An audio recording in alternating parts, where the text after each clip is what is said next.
Olá pessoal, nosso papo de hoje é sobre menstruação.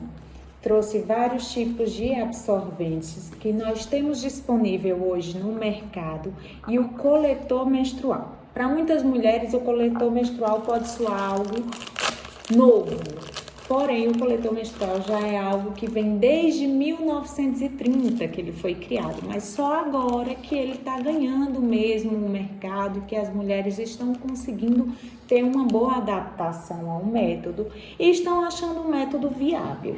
E aí recebi muitas mensagens de meninas dizendo: doutora, você indica como é, o método é bom, e decidi vir aqui conversar com vocês sobre cada um deles.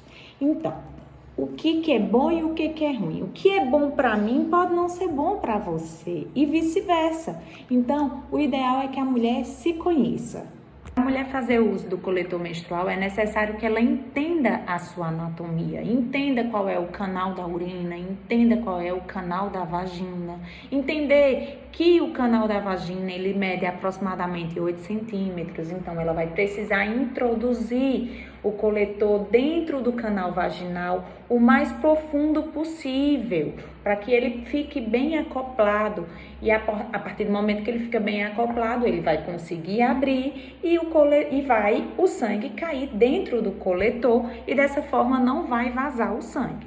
Porque se ela não tem um bom conhecimento da anatomia, ela vai introduzir e vai ficar metade do coletor dentro do canal da vagina e a outra metade vai ficar para fora. Isso daí vai causar um desconforto, ela não vai ficar bem adaptada e ele também vai vazar, porque ele não vai conseguir abrir e assim não vai coletar direito. Qual a vantagem do coletor menstrual com relação ao absorvente convencional?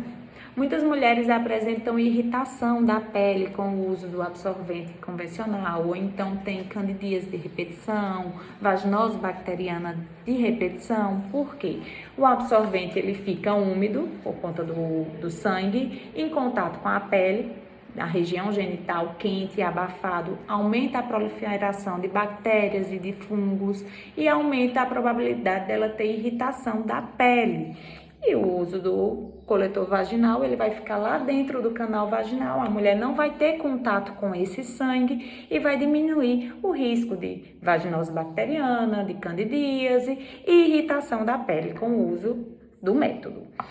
Já o absorvente interno, a diferença dele com o coletor é porque o absorvente, a capacidade de absorção do absorvente interno é 4 vezes menor comparada ao do coletor. Então, a mulher consegue ficar mais tempo com o coletor do que com o absorvente interno.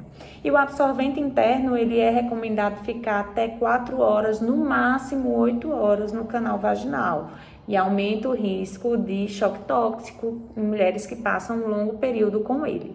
Já o coletor menstrual, ele pode ficar até 12 horas, como eu já falei, né? Isso também vai variar de acordo com o fluxo menstrual da mulher. Não é porque ele fica 12 horas que você vai ficar com ele lá e ele vai estar parando o sangue pelas 12 horas. Se o copinho encher, é da mesma forma do absorvente interno.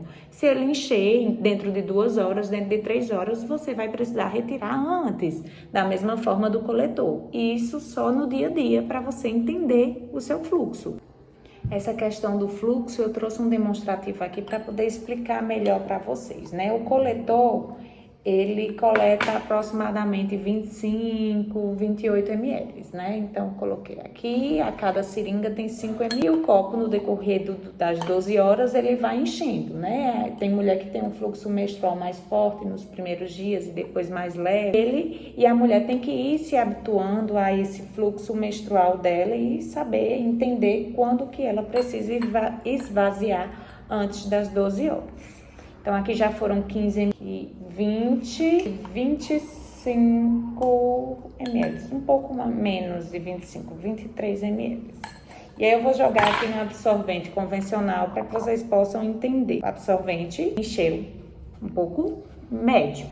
Esse aqui é um modelo de coletor menstrual descartável. Ele é diferente desse daqui, que é reutilizável.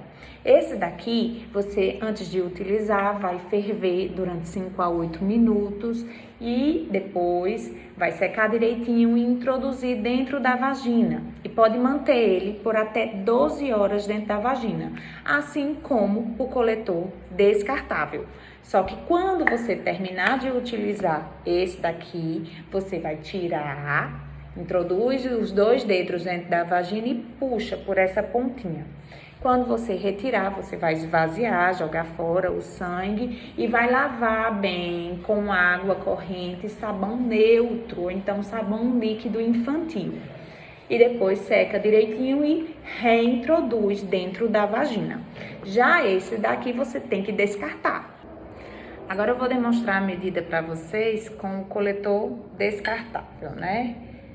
Dessa vez eu coloquei mais líquido para poder encher mais. 10, 20, não, 15, né? Agora 20, 25, 30 ml. Esse daqui tá absorvendo bem mais, né? 35, 40.